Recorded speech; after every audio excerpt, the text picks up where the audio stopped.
Of Parliament will on Tuesday debate the Section 89 panel report on whether President Cyril Ramaphosa should face impeachment. Several opposition parties under the umbrella of the Forum for All Opposition Parties are urging members of Parliament to vote for the removal of the President, Cyril Ramaphosa. The ANC holds the majority in Parliament with more than 50% of the seats. We take a look now at how that process is likely to unfold. To help us understand is political analyst Angelo Fick. Angelo, a very good morning to you, and thank you very much for availing yourself.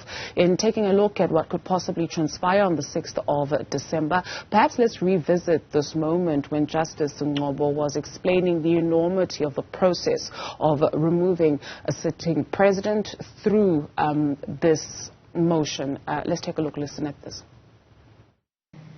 Dragging the president before an impeachment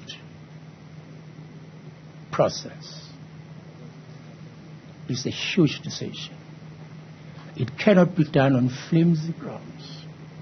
There has to be something tangible that you can hold on to before you take that decision. That's why there was a panel.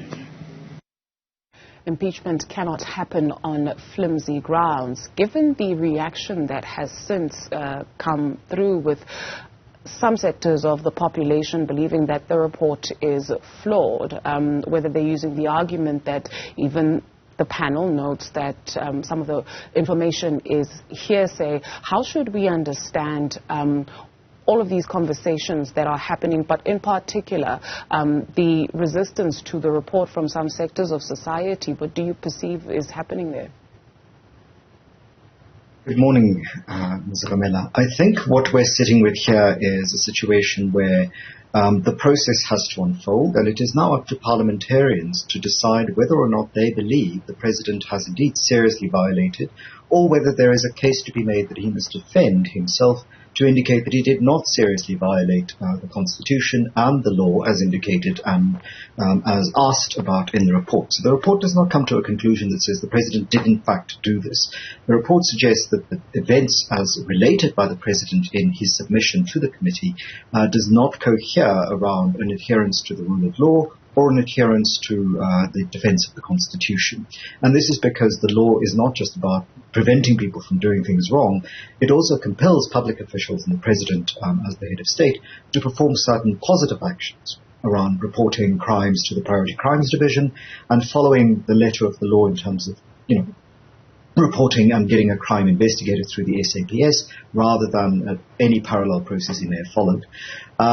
There may very well be a case to be made that one of the conclusions about the President running a business parallel to his position as President of the country, that may necessarily be open to legal scrutiny and could be a case of erring too far on the side of the panel towards a prosecutorial rather than an investigatory role. But what I think is crucial here is that these are decisions parliamentarians will have to make, and the political parties in Parliament will have to decide whether or not their future, shall we say, fortunes will be determined by how the public judges them to have performed in Parliament. We now know that President Cyril Ramaphosa will take the report on review. Last week, speaking through the presidential spokesperson, Vincent Magwenya, this is what we heard. Let's revisit this moment. He is consulting with a number of role players, as I've indicated. And I think what is important for everybody to appreciate here is it's not about which option is best for him. It's about what course of action does he take that is in the best interest of the country right now. And that cannot be a process that's conducted in haste. That's not a decision that he can make based on emotions. It's a decision that he needs to carefully consider in the interest of the country. And if he has the option and the latitude to consult and get the benefit of counsel and advice from his colleagues in the ANC as well as in the alliance and other interested parties that have reached out to him. with their own views, then he must get the benefit of that counsel. Angelo, who has the ear of the king, especially in reference to the other interested parties in this entire debacle? If we are to understand that in the context of, according to what we just heard, that the president needs to make the best decision in the interest of the country. And so in trying to understand the outcomes and this best interest for the country, who then has the ear of the king? Well, I think that it is important for us to distinguish the interests of the country from the interests of the African National Congress, from the interests of Cyril Ramaphosa. He may very well be listening to a whole range of people. We have the chairperson of the ANC and the Minister of Energy and Mineral Resources actually suggest that removing President Ramaphosa from head of state position would be to plunge the country into chaos. And that's a narrative, that's a story, that's a version and understanding of the world that I think we need to absolutely question, because in a constitutional democracy, should the president become unable to do his job, the deputy president automatically takes over. There is a structure in place in this constitutional democracy that we will follow. It certainly shouldn't be chaos. If, as Mr. Mantashe indicates, that there is to be chaos if Mr. Ramaphosa is removed as president, the question arises, what do they then make of their other deployees into the positions who should be able to take over from Mr. Ramaphosa? The second issue is Mr. Ramaphosa may in fact be able to take this on judicial review, but the larger question remains, why in the 6 months and few days since these allegations first surfaced has Mr. Ramaphosa not been able to provide just a credible, simple paper trail to indicate, one, that the transaction was above board, two, that he followed the letter and rule of the law, not just as the head of state, but as somebody who's a citizen of the Republic of South Africa, a constitutional democracy, reported it to the local SAPS station, and three, given the amount involved, reported the crime to the Priority Crimes Investigative Division. Now, he may not have been able to do so personally, but those, his agents, those in his employ, should have been able to do this on his behalf. These other issues around whether or not he's allowed to operate a business, that certainly can be debated. And that's a matter to take on judicial review, which is the panel's interpretation of the letter of the law and the spirit in which it's formulated. But Mr. Ramaphosa should be able to exculpate himself from at least three of those allegations and questions in the report without having to go to court, by simply providing the documentary evidence, showing the receipt for the transaction, showing that he knew where the money was coming from, and then showing that he abided by what the law requires of those of us when we come into the country with foreign currency or when we hold foreign currency in South Africa. And so judicial review is his remit. He is able to do it, but that does not leave out the necessity of answering the charges and dismissing the charges if they are indeed false by simply providing the documentary evidence. And this, I think, is going to be the primary role of the parliamentarians, which is to simply demand that the president accounts in the terms of the report for those issues that he can account for, and others he may be able to prosecute through the court system by questioning their legitimacy. I'd like for us to refer to page 15 of that report, Chapter 7, on the purpose of impeachment. And under our Constitution, the President wields enormous powers. The position of the President has been described as follows by the Constitutional Court. I do beg your indulgence, it's quite a big paragraph, so I'll read, and I quote, "The President is the head of state and head of the national executive. His is indeed the highest calling to the highest office in the land. He is the first citizen of the country and occupies a position indispensable for the effective governance of our democratic country.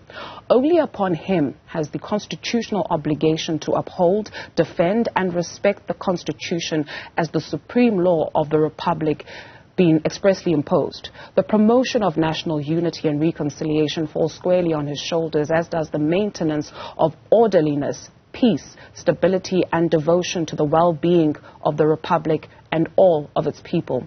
Whoever and whatever poses a threat to our sovereignty, peace, and prosperity, he must fight. To him is the executive authority of the entire Republic primarily entrusted. He initiates and gives the final stamp of approval of all national legislation. And almost all the key role players in the realization of our constitutional vision and the aspirations of all our people are appointed and may ultimately be removed by him.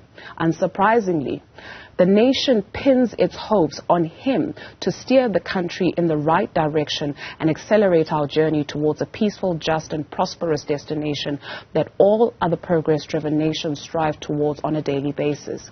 He is a constitutional being by design, a national pathfinder, the quintessential commander-in-chief of state affairs and the personification of this nation's constitutional project. On Tuesday, the African National Congress will face a decision of whether they should vote to adopt this report, and then the next process will follow. Given that some sectors of society have accused the ANC of being the whatever or whoever poses a threat to our sovereignty, peace and prosperity, how do you perceive they will vote? Well, the challenge for the African National Congress is that it is an organization with some internal challenges around unity. There are several people currently serving in cabinet who are challenging the incumbent president of the governing party for his position. Even people who didn't make it onto the ballot are in the challenge. People who used to be in cabinet Dr. Zweli Mkhize is directly challenging him. So it's difficult to imagine how the ANC's parliamentary caucus is going to be whipped into shape by a three-line whippery between now and Tuesday, given that the NEC, the National Working Committee, and the top six officials, or however many number they are, given that the officials serving in multiple capacities, that those people are still having been postponing their meetings from Thursday to Friday, from Friday to Sunday, that the process has become more complicated. And so it's difficult to gauge how the ANC will fare in that. My sense is that if they do what they've done before, which is how this particular judgment that you read from comes to be, if they close ranks and suggest that an attack on the president of the ANC is an attack on the ANC itself, and they vote against the motion, what we're likely to see is not because they're voting against the motion, but because they're voting against the motion on the basis of that principle, rather than on the basis that the motion doesn't carry much weight and that they don't see the violation as serious. If they proceed in that direction, they're sending yet another signal to the South African public about how they operate, and that the ANC comes first and the country second. The question is not whether or not they find Mr. Ramaphosa palatable, a good leader, all of those other things. The question is, should the person who is the head of state, should the person whose primary function is to be the first defender of the rule of law, be found not to have observed the rule of law and not to have fulfilled his constitutional duty? And if he did that, he has violated his oath of office. And, as the then Chief Justice Mogoeng indicated, a breaking of the constitutional law by the head of state is a serious violation. And he didn't use violation, it's a serious breach. And if you want a country that observes the rule of law, you cannot have a head of state who is exempt from that rule of law. Now, we've had other polities in this year experience this phenomenon. One comparison is the United Kingdom. Boris Johnson, incredibly popular figure among the electorate and even in some circles of his party, but because of the way in which he conducted himself as head of government in that polity, holding parties while his government had promulgated laws preventing other people from gathering in numbers during the lockdowns of the pandemic, he was removed from office eventually because it was untenable to have somebody who was going to argue is going to sign laws and sort of make them real, be the person who breaks the laws. And so it's a very simple conundrum, so to speak, that confronts the African National Congress, which is, should they choose party unity, they may, in fact, alienate even more South Africans from supporting the electoral process. If they choose the ethical process, they may be choosing a form of party damage from which the party may not recover. And so they're really facing between Scylla and Charybdis, Sophie's choice, and it is one of their own making. This should have been dealt with a long time ago. But because of the internal issues within the ANC and the fight for power, which is really the fight for resources, Arthur Fraser could walk into a police station and make allegations which the man against whom he made the allegations hasn't been able to just provide a simple documentary trail to show that the allegations are ridiculous and without any merit at all. We should never have gotten to a Section 89 special panel investigating the possibilities of chance. The President should have been able to absolutely refute these allegations with a simple set of documents provided for Parliament to look at and to say there is no case to pursue here. Thank you very much for availing yourself this morning. Angelo Fick, political analyst.